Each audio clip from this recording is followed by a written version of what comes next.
ఈ plain sleeveless బ్లౌజ్ని ఎలాంటి మెటీరియల్స్ యూస్ చేసి ఈ విధంగా డిజైనర్ బ్లౌజ్ కింద కన్వర్ట్ చేశానో ఇప్పుడు మీతో షేర్ చేసుకోబోతున్నాను. Hello creative people, welcome back to my channel. ఈరోజు ఈ ప్లెయిన్ బ్లౌజ్ని, ఇది స్లీవ్లెస్ బ్లౌజ్ అండి, దీన్ని ఏ విధంగా నేను రీడిజైన్ చేశాను అనేది చూద్దాం.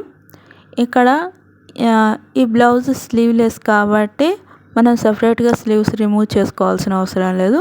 ఒకవేళ మీకు స్లీవ్స్ ఉన్న బ్లౌజ్, నార్మల్ బ్లౌజ్ కావాలని అంటే స్లీవ్స్ మాత్రం రిమూవ్ చేసుకోవాలండి ఈ డిజైన్ కోసం.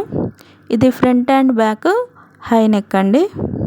మనకు ఫ్రంట్ పార్ట్లో వచ్చేసి ఈ విధంగా ప్రిన్సెస్ కట్ అనేది ఉంది ఈ బ్లౌజ్ అయితే.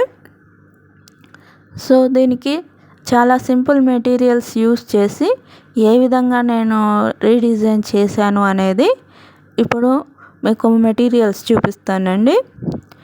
ఇక్కడ నేను కలర్ కాంబినేషన్ని మైండ్లో పెట్టుకోవడం జరిగింది. సో దానికి తగ్గట్టు నేను ఇక్కడ సిల్వర్ కలర్ యూస్ చేశానండి, బ్లాక్ అండ్ సిల్వర్. ఇది నార్మల్ రెడీమేడ్ ప్యాచ్ అండి. అండ్ ఇక్కడ మనకు కట్ బీడ్స్ అండి, 0 mm silver colour cut beads, మన వాటర్ కలర్ ఉంటాయి కదా అవి. అలాగే ఇక్కడ కాటన్ థ్రెడ్ యూస్ చేశానండి, కాటన్ థ్రెడ్స్, హెమ్మింగ్ నీడిల్. ఇవి ఉంటే సరిపోతుందండి మనం డిజైన్ చేయడానికి. ఇవి కాకుండా ఆప్షనల్గా మనకు ఐరన్ నీడిల్ అండి, బీడ్స్ స్టిచ్ చేసేది ఆరి నీడిల్. అలాగే ఇది లేకపోతే మన దగ్గర బీడ్స్ స్టిచ్ చేయడానికి ఈ నీడిల్ ఉంటుంది కదా, ఈ నీడిల్ అయినా పర్లేదండి, ఇది ఆప్షనల్ మాత్రమే. ఇవి లేకుండా కూడా మనం డిజైన్ చేయొచ్చు. ఇక్కడ చూడండి, నేనైతే ఈ విధంగా డిజైన్ చేశాను. ఇక్కడ నేనైతే కలర్ కాంబినేషన్ మైండ్లో పెట్టుకున్నానని చెప్పాను కదా. సో ఇక్కడ బ్లాక్ కలర్ మీద నేను సిల్వర్ కలర్తో డిజైన్ చేయడం జరిగింది. నేను ఫస్ట్ సెంటర్లో ప్యాచ్ అనేది స్టిచ్ చేసి ఆ తర్వాత దాని మీద రౌండ్ సర్కిల్ కోసం నేను బీడ్స్తోని స్టిచ్ చేశానండి. 2 లైన్స్ బీడ్స్తోని స్టిచ్ చేశాను. తర్వాత సర్కిల్ లోపల డాట్స్ కింద నేను బీడ్స్ స్టిచ్ చేయడం జరిగింది. అదేవిధంగా మీరు ఇక్కడ చూడండి, నేను నెక్ దగ్గర కూడా బీడ్స్ అనేటివి స్టిచ్ చేశానండి. ఓన్లీ బ్యాక్ పార్టే కాదు, నెక్ పార్ట్ కూడా నేను బీడ్స్ స్టిచ్ చేయడం జరిగింది. నెట్ ఫ్యాబ్రిక్ క్లిప్ అనేది నా దగ్గర మిస్ అయిందండి. మనం ఆర్మోల్ సైజ్ చూసుకొని దానికి తగ్గట్టు ఇలా స్టిచ్ చేయాలి, కట్ చేసుకొని స్టిచ్ చేసుకోవాలి.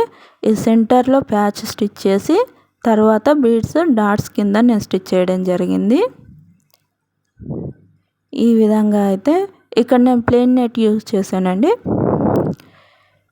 ఇక్కడ మీరు ఈ డిజైన్కి రీప్లేస్గా ఎంబ్రాయిడరీ వర్క్ అయినా చేయొచ్చు, లేదు అని అంటే మిర్రర్ వర్క్ ఆర్ మన పెయింటింగ్, ప్రజెంట్ పెయింటింగ్ అనేది ట్రెండింగ్లో ఉంది కదండి, ఆ విధంగానైనా కానీ Thanjavur style or normal floral painting ఏదైనా కానీ మీరు ఈ విధంగా బ్లౌజ్కి డిజైన్ చేయొచ్చండి. ఇది చాలా బాగుంటుందండి, నీట్ లుక్ ఉంటుంది.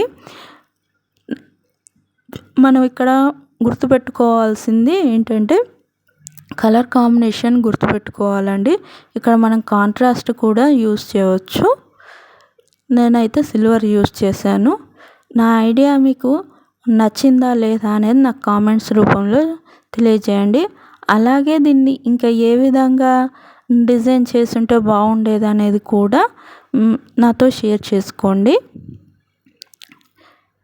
ఈ విధంగా అయితే నేను ఈ బ్లౌజ్ని కంప్లీట్ చేయడం జరిగింది. కస్టమర్కి అయితే చాలా బాగా నచ్చిందండి. She was very happy. Front పార్ట్లో వచ్చేసి ఈ విధంగా అయితే ఉందండి. మనకు ఈ విధమైన లుక్ అయితే ఫ్రంట్ పార్ట్లో ఉంది. ఈ వీడియో మీకు నచ్చినట్టయితే లైక్ చేయండి. అలాగే ఇలాంటి మరిన్ని ఐడియాస్ కోసం నా ఛానల్ని సబ్స్క్రైబ్ చేయండి. And thanks for watching. ఇంకో వీడియోతో మళ్ళీ కలుద్దాం. See you soon.